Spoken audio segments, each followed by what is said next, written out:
La République du Congo dispose d'importantes ressources en minerais de fer estimées à 25 milliards de tonnes. À Mayoko, ville située dans le département du Niari, à environ 350 km au nord-est de la ville portuaire de Pointe-Noire, un gisement des classes mondiales d'une superficie de plus de 1000 km² est exploité depuis 2016 par le groupe Sapro Mayoko, société appartenant au puissant homme d'affaires congolais Paul Obambi. Nous avons repris ce gisement de Mayoko en 2016 et auparavant il y avait déjà beaucoup d'investissements et beaucoup de recherches qui avaient été faits notamment par les Sud-Africains d'Exaro ou les Australiens d'African Iron et d'autres avant eux. Donc il était clair pour nous qu'il y avait une grande opportunité et ayant confiance dans le développement de l'Afrique, dans le développement du Congo, nous pensons qu'il s'agit là d'une pierre angulaire, d'une pierre extrêmement importante pour ce développement-là. Donc nous avons saisi cette opportunité qui s'était présentée. Ici nous sommes sur le site de production, Sapro Mayoko, notre gisement. C'est un gisement à ciel ouvert.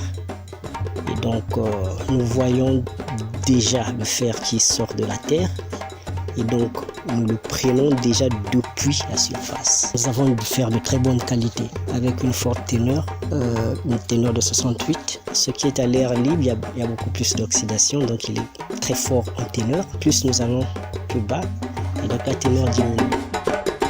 En mai 2019, le groupe a vendu sa toute première cargaison de fer de 23 000 tonnes, faisant entrer le Congo dans le cercle fermé des pays exportateurs de cette minerai. Nous avons pu être les premiers à faire de la production de minerais de fer au Congo, surtout de l'export de minerais de fer au Congo. Donc c'est un phénomène assez récent qui date de 2019 seulement. Donc nous sommes encore dans la petite enfance de l'industrie minière de fer. Et nous sommes les pionniers et nous avons des perspectives qui sont assez importantes parce que nous avons bénéficié quand même de plus de 15 ans d'études et de travail sur ce gisement qui nous ont permis de se projeter et d'avoir de la certitude. Ainsi bel élan qui a fait renaître l'espoir aux populations riveraines quant au développement de leur localité. Sapro pour nous fera de telle sorte que Makabana revive comme dans au temps de Komilog. Makabana a fait les boutons pour que la population, que ceux qui sont passés qu'avant nous, et actuellement que c'est Sapro qui cherche à s'installer, comme il est déjà là, il y a la délégation qui est déjà là, et certainement que Makabana pourra également revivre avec la présence de la société Sapro. Mais aujourd'hui, cet élan connaît un coup d'arrêt.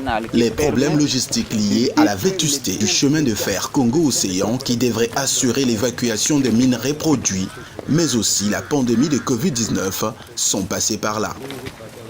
Malheureusement, nous avons eu quelques soucis, non seulement le souci lié à la disponibilité de l'infrastructure ferroviaire, mais aussi la période Covid qui a été très difficile et qui nous a forcé de nous séparer d'une partie des équipes. Donc tout ça, ça a causé certains soucis. Donc la période Covid a aussi causé, comme vous le savez, beaucoup de fluctuations sur le fret maritime, donc ce qui a rendu la faisabilité de notre projet difficile avec la stratégie précédente, mais nous avons pu ajuster et aujourd'hui nous pouvons dire que le cap est assez clair et précis et nous y allons. Malgré toutes ces difficultés, le groupe Sapro Mayoko n'a jamais cessé ses activités. En témoignent ces tonnes de minerais de fer qui restent stockés en attendant d'être évacués. En face de vous, vous avez deux stocks. Nous avons le premier stock de l'autre côté qui est déjà traité. Et le deuxième stock, c'est celui-là. De l'autre côté, c'est un stock de environ 20 000 tonnes. Et de ce côté, stock que nous devons retraiter, mélanger des fines et des lams. Donc nous devons refaire un traitement pour séparer ce stock-là. Et celui-là, il est d'environ 30 000 tonnes. J'ai choisi un métier où on ne se préoccupe pas trop de la rumeur. Nous ne sommes pas des célébrités ici. Nous ne sommes pas dans le show business. Donc les rumeurs, elles existent. Les gens disent ce qu'ils veulent. Bon, comme vous pouvez le constater, pour une entreprise qui est fermée, bon, Il y a quand même beaucoup d'activités ici, comme vous avez pu le constater pendant votre visite.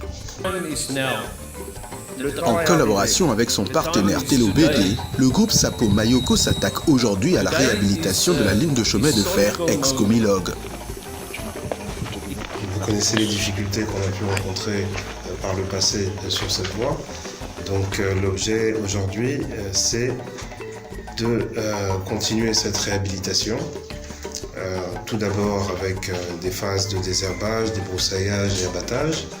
Et ensuite avec des phases plus ferroviaires, donc où il y aura du remplacement de rails, de la soudure de rails, du changement de traverse et autres travaux techniques ferroviaires. Donc voici l'objet de notre présence ici. Donc nous avons divisé la ligne en 4 zones. Donc une zone allant de Mombelo jusqu'à Makabana jusqu'à Mosenjo, et ensuite de Mosenjo jusqu'à Mayoko. Donc ces zones-là sont couvertes chacune par des chefs de zone, et dans chaque zone nous avons divisé en différents cantons. Donc chaque canton aura donc un chef de canton et 20 tâcherons qui s'occuperont justement des différents travaux de désherbage, de broussaillage et autres.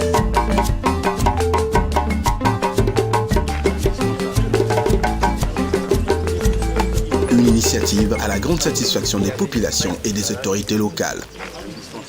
Nous sommes très satisfaits. S'il y a la réhabilitation, s'il y a une société qui vient prendre cette terre ou ce terrain laissé par Comilog, c'est une grande satisfaction pour nous dans ce village.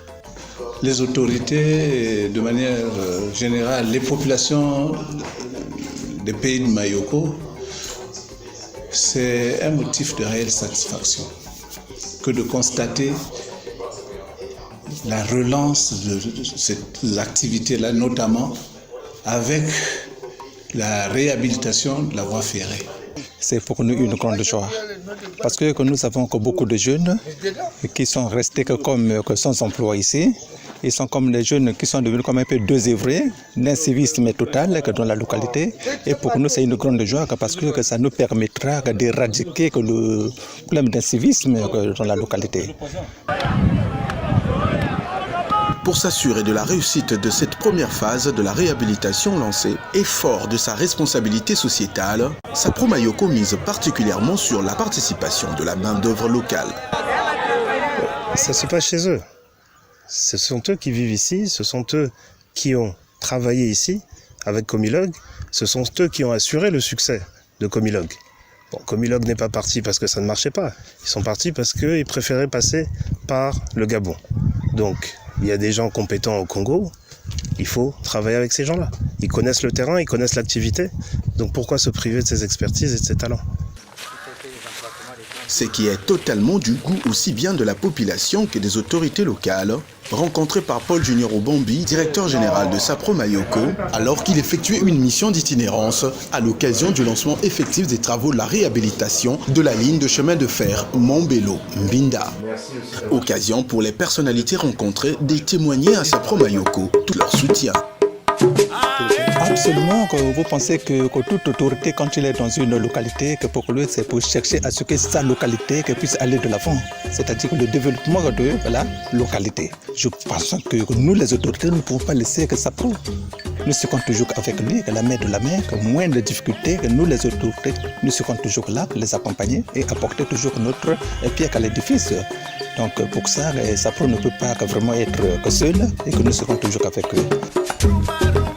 Pendant que cette question d'évacuation des minerais, mais aussi de la mobilité des populations, est en passe de trouver solution, le groupe Sapo Mayoko a déjà en tête les autres challenges à relever, notamment celui de la transformation locale du minerai de fer.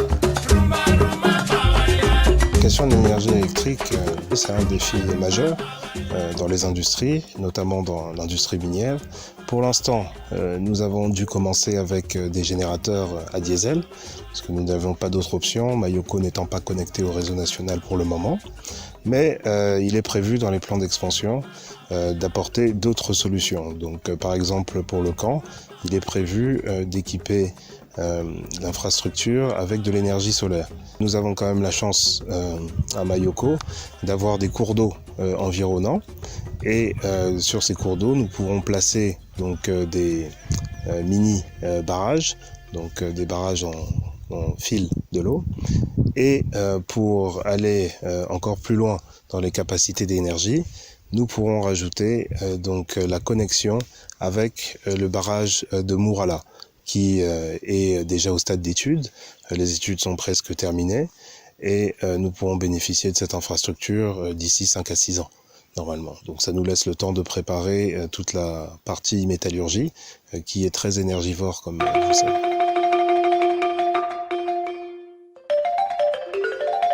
Bon, la transformation fait partie intégrante de nos stratégies. Donc il est clair que pour nous, il ne s'agit pas d'extraire tout ce minerai de fer et de l'exporter et d'attendre patiemment que d'autres personnes apportent de la valeur ajoutée à ce produit pour qu'on puisse le racheter. Donc il est temps qu'une partie quand même revienne sur le continent. Alors dernière question, si on peut se fixer un timing, on peut se dire dans 10 ans, 20 ans, c'est possible? En 20 ans, c'est beaucoup trop. Il y a des techniques de transformation qui pourraient nous permettre de commencer dans les 4 à 5 prochaines années. Ambition qui s'inscrit dans la droite ligne de la vision du président directeur général du groupe Sapro Mayoko, Paulo Bambi, être un leader dans la production, transformation et exportation des minerais de fer dans la sous-région de l'Afrique centrale.